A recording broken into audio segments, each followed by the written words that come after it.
In this episode, we're diving deep into the pervasive issue of sexual harassment in the workplace. It's a topic that affects millions, impacting not only the individuals directly involved, but also the overall work environment and productivity. Lily, you've been researching this extensively. What are some of the key findings that truly stand out to you? Absolutely, Sophia. One thing that's consistently striking is the sheer breadth of what constitutes sexual harassment. It's not just the blatant, overtly aggressive acts that we often see depicted in media. It encompasses a wide spectrum of behaviors, from subtle microaggressions like inappropriate jokes or comments to more overt actions like unwanted touching or propositions. This wide range makes it incredibly challenging to define, identify, and ultimately address effectively. The impact is equally broad, ranging from emotional distress and anxiety to serious career setbacks and even post-traumatic stress. Exactly. And the impact often extends beyond the victim. A hostile work environment created by sexual harassment can negatively affect everyone's morale and productivity. It creates a climate of fear and distrust, hindering collaboration and innovation.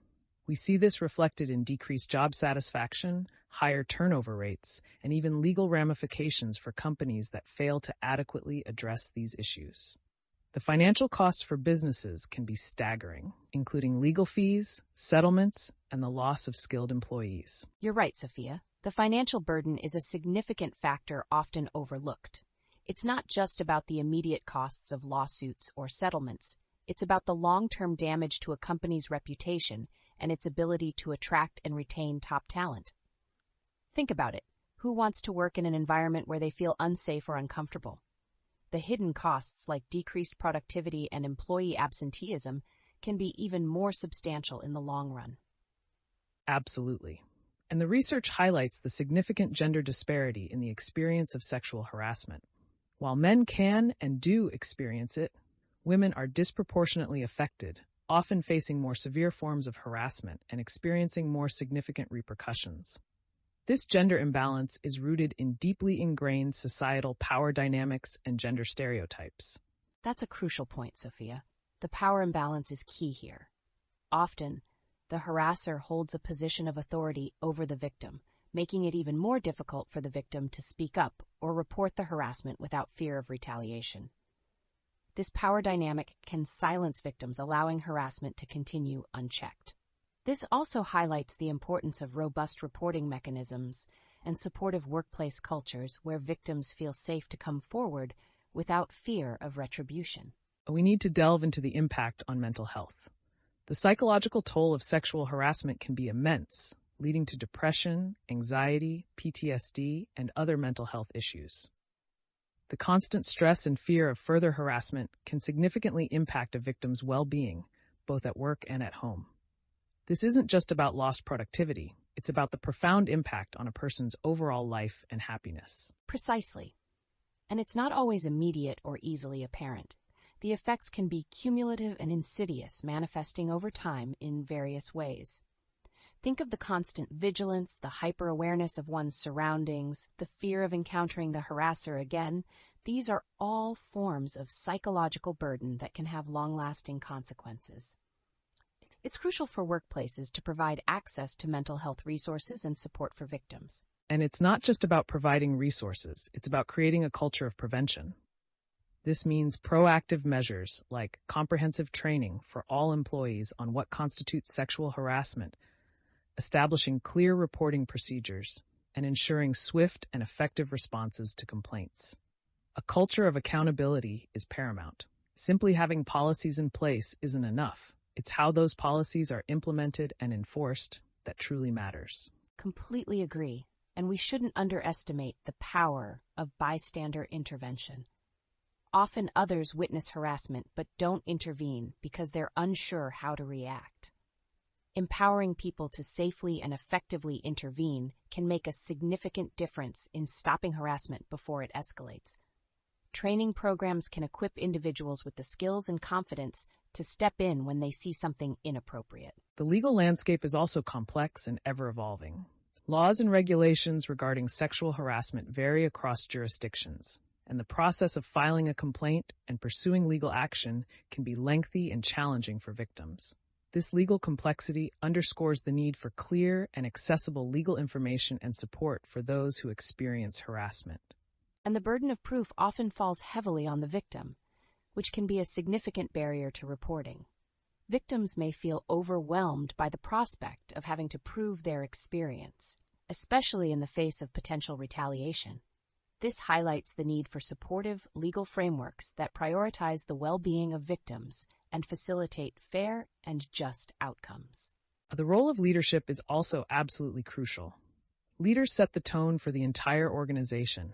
If leaders tolerate or downplay sexual harassment, it sends a powerful message that such behavior is acceptable. Conversely, leaders who actively promote a culture of respect and take swift action against harassment create a much safer and more productive workplace. Leading by example is critical. It's a systemic issue, Sophia, and requires a multifaceted approach. We've talked about policies, training, legal frameworks, and leadership roles, but also consider the societal norms and cultural attitudes that often contribute to the normalization of sexual harassment. Addressing this requires a broader societal shift in attitudes and behaviors. Absolutely. It's about changing the culture, not just reacting to individual incidents. We need to challenge harmful stereotypes and promote a culture of respect, equality, and consent. This means tackling the root causes, not just the symptoms. And that includes education at all levels, from schools to workplaces, to challenge harmful gender stereotypes and promote healthy relationships and boundaries. We need to start early in educating children and young adults about consent, respect, and healthy relationships. And what about the role of technology in all of this? Online harassment is an increasingly prevalent issue, blurring the lines between work and personal life. Many workplaces struggle to deal with online harassment that happens outside of the official work environment, but still impacts workplace dynamics. It's a huge challenge, isn't it?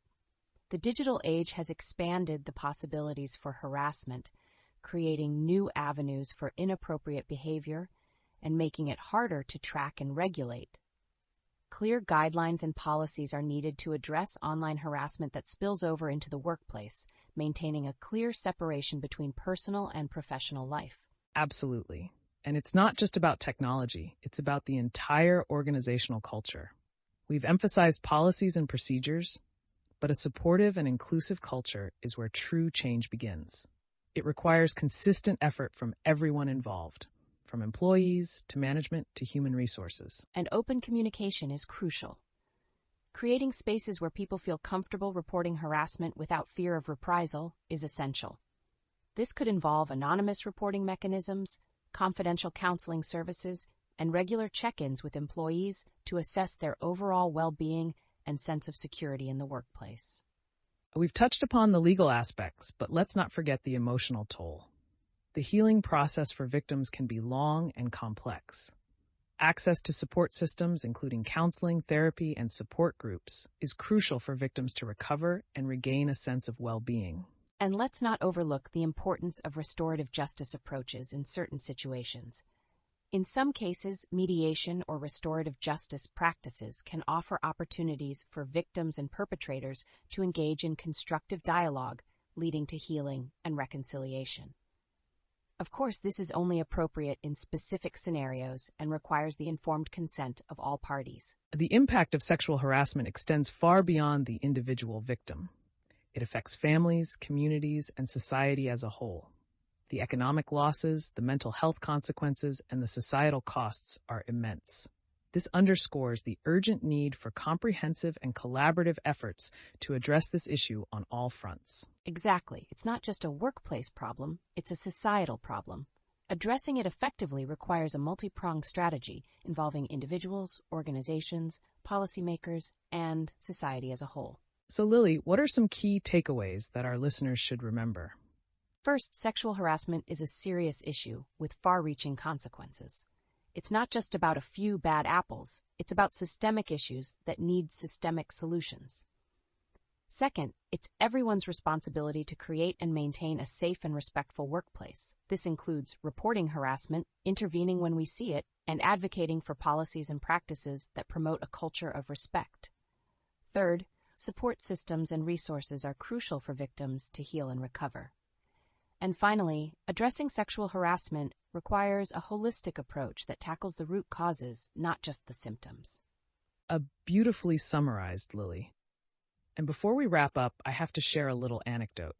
I was reading a report the other day that stated a significant number of companies don't have adequate training on this issue. It made me chuckle, or maybe cringe, thinking about how some of these trainings are probably more likely to cause more harm than good.